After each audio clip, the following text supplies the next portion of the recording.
Bismillahirrahmanirrahim. Assalamu alaikum. A very warm welcome to everyone who is watching and listening. Today we are going to discuss a very important part of the definition of physics, and that consists of two very important terms, that is matter and energy. So these two terms are very special when it comes to physics, and we are going to discuss different types of matter and energy later on with their interconversion, and we will discuss a brief history about matter and energy and the work of the scientists that have been done in this field.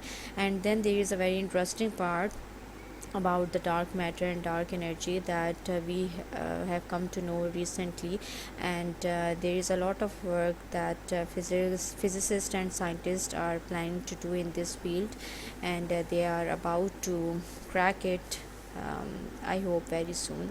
So we will end up this lesson with some applications and they're stating. So let's move on to the first part that I want to state, and that is dark matter and dark energy.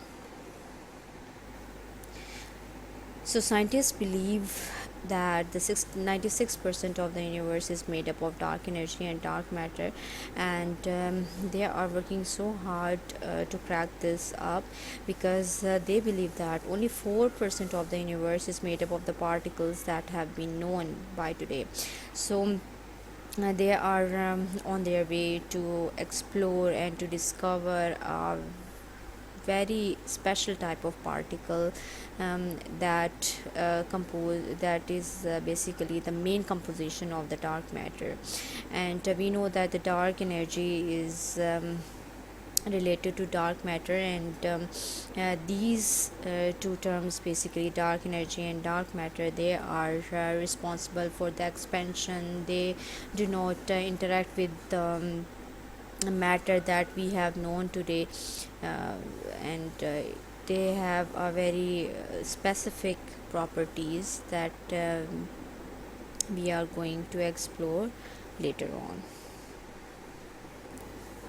Next, we know that the basic classification of matter is composed of four types, that is solid, liquid, gases, and plasma. Solid liquid gases are basically the neutral forms, and the plasma is the ionic form. So neutral forms or the gaseous forms means that their outermost shells are complete, and the main difference between the solid, liquid, and gases is their arrangement of the particles, while the plasma is a very high energy form of matter, and it consists of ions, and it naturally exists on sun or the places where the temperature is very high. So as we have different forms of matter, we do have different types of energy as well, that is mechanical energy, chemical energy, thermal energy, light energy, and they are very separate topics. We need to discuss it separately, but the main introduction that we can assign them to is mechanical energy is basically the sum of kinetic energy and potential energy.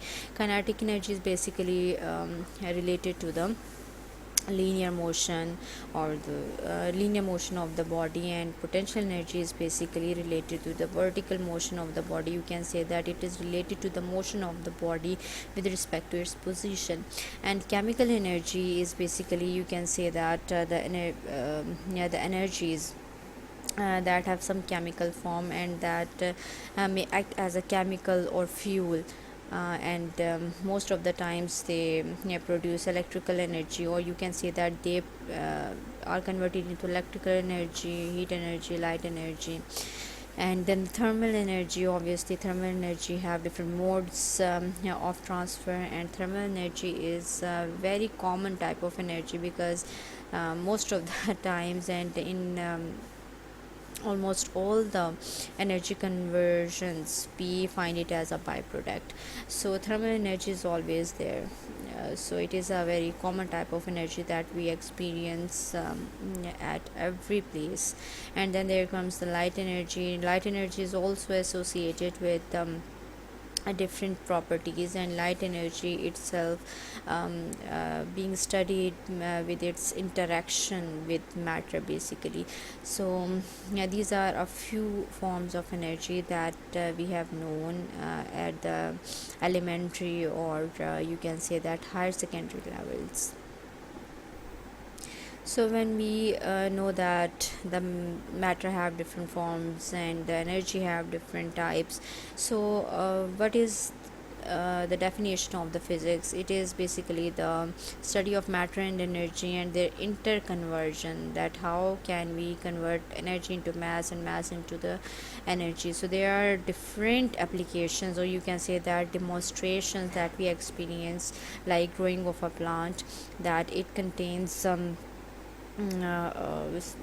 light energy. It involves light energy from the sun, that a plant needs light energy to prepare its food, and then using this light energy and using the chemical energy from the nutrients that it absorbs from the soil, using these two energy, light energy and the chemical energy, it basically forms fruits and vegetables and flowers. So in this way the energy can be converted into the mass. The second picture shows basically the conversion of sulfur into the light and heat energy, that the tip of the match stick consists of the sulfur particles, and when we slide it against any rough surface, then it glows up to form the light energy, and as well as some of the energy as the heat energy.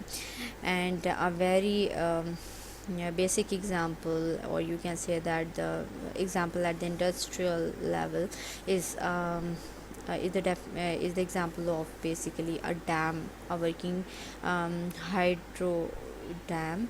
And basically it consists of the potential energy, you can say that the mechanical energy. So in this way the potential energy is converted into the electrical energy. So this is some example, or these are some examples of the conversion of energy into the masses. The very first idea of this sort of conversion was postulated or represented by the Einstein in 1905, when he represented his equation, a very famous energy mass equation, that is E is equal to mc square. According to this, E represent energy, m mass, and c the speed of light. So according to this equation, energy and mass are interconvertible, that we can convert them into each other. Maybe you know, maybe you not, that the same principle of energy and mass conversion is used in the formation of atomic bombs. So the same type of work was done by Dr. Abdul Qadir Khan, who introduced, or you can say that who made Pakistan the nuclear atomic country, and yeah, he basically, and he has been recognized and renowned for his accomplishment as atomic power supply, you can say that. Because of this atomic power, we are, you can say that we are in a safe zone from the World War era. So this was the basic introduction of matter and energy. That is a very main part of the definition of physics, and in the later lessons we are going to take this lesson a bit farther.